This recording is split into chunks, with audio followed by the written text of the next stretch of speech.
do the final joke of the class, or should we just bypass it? You gotta. We've got it. You gotta have it. Okay. Well, this is really a religious joke, by the way. Mr. Marlowe was strolling through the country over by Fort Klamath a couple weeks ago. And he's going through that country. Anyone drive over there by Fort Klamath and all those pasture lands and all that? Really pretty country. So he's going down the roads, and he saw this farmhouse over there, and it has a nice corral with all these beautiful horses. So he pulled in, and he went and knocked on the door and talked to the people. Gosh, you have some nice horses out here. Would you be interested in selling one of them? The person said, sure, I'll sell you one of those horses out there, but I do have to let you know that we are a very religious family here, and we've instilled those values in our horses. So, in order to get your horse to gallop, you must say, thanks be to God. And if you want him to stop, you just must say, our Father who art in heaven. So settling into the saddle, the person who just bought the horse said in a loud voice, thanks be to God. And that horse took off at a full gallop. They rode for miles. But suddenly, the person noticed he was heading straight toward a cliff. Unfortunately, this guy couldn't remember the phrase to make the animal stop. So he tried every biblical passage he could think of, until just a few feet away from the edge of that cliff, he said, oh my gosh, I remember. And he shouted, our Father who art in heaven. The horse stopped on a dime. He looked over. The cliff was right there. He wiped the sweat off of his brow. He reached into his pocket, pulled out a handkerchief, wiped off the sweat, and then he said, thanks be to God. You asked for it, you got it. Okay. Tonight I can officially say that this is our last class. We've been in overtime. What, the last 3 or 4 classes? Because there's just so much to talk about in our faith. And do you realize we could probably talk for another year, as Julie well knows. But nevertheless, we've been able to cover some really, really important topics in our Catholic faith. At the Last Supper, what did Jesus say at the Last Supper? He took bread in his hands, and then what did he do? He blessed it. He broke it. And he said, This is this, my body. this what? Is. Is. And remember last week I asked you English scholars in here, what does is mean? Mary probably knows this answer. What does is mean? It is. Yeah. It's a state of being.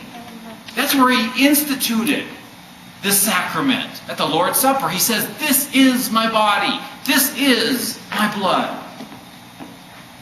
But where in the Bible can we go for a definitive definition of what this bread and this wine is? I'm trying to make you apologists. Do you know what an apologist is? It does not mean go up around apologizing for being a Catholic. An apologist is a person who can defend the faith. So when you get that knock on the door and someone says, prove it to me, where should we take them? John chapter 6. Remember we went through this verse by verse last week. Jesus said, you must eat my body and you must drink my blood. And he said the bread is the body. He's telling us what he means. So John chapter 6, it defines, and it says we must eat his body and drink his blood. What does must mean? Have to. Gotta. It's a gotta. I like these definitions. It's necessary. It's essential. And it says, whoever does not eat my body and drink my blood does not have eternal life. Pretty serious stuff. Pretty serious stuff. Actually, he says, who eats my flesh and drinks my blood has eternal life. Anything else about the Eucharist. So as Catholics, we believe that that round piece of bread the priest holds up after consecration really is what?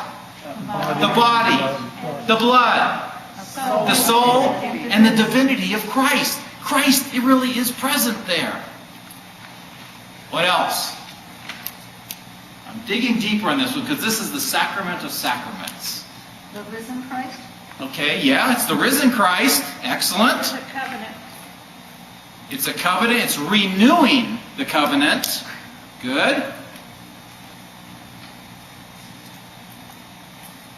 It's a really long word that we use to identify. Transubstantiation. What does that mean? The substance. The substance. Trans. What does trans mean? Change. The substance change. Remember we talked about accidents and substance? Remember that? Where you shot him. That's where I shot the guy right there at the table. Remember that? Do you remember that part? Do I need to review that again? That's so important. Yes, review it. I knew you'd need a review, Julie. Everything. Still it. Don't just review it, Phil. Accidents and substance. Everything is made of accidents and substance. Accident, the physical component. We're going to come over here to George. What is the accident of George, the physical components? His body, his hair, his fingernails, his skin. What is the substance? His soul, the invisible part that makes him who he is. His personality, his soul, his intellect. Can you see any of that stuff? No, but it's inside of him, inside of the accidents that makes him who he is. Then last week I went over to my bag. I forgot to bring my gun today. But I came over with a gun, and if I shoot George in the head and he dies and he falls over dead, what is the accident? His body, the same body, but what is the substance? What is he now? Dead. He's a corpse. Instead of being lively George here with all this intellect, he's a corpse. The accident stays the same, but the substance changes. This is what happens in the Eucharist. So in the very beginning of Mass, at the offertory, people come up. They come up with a chalice filled with wine, and they come up with, what do you call it? Ciborium, with these round wafers.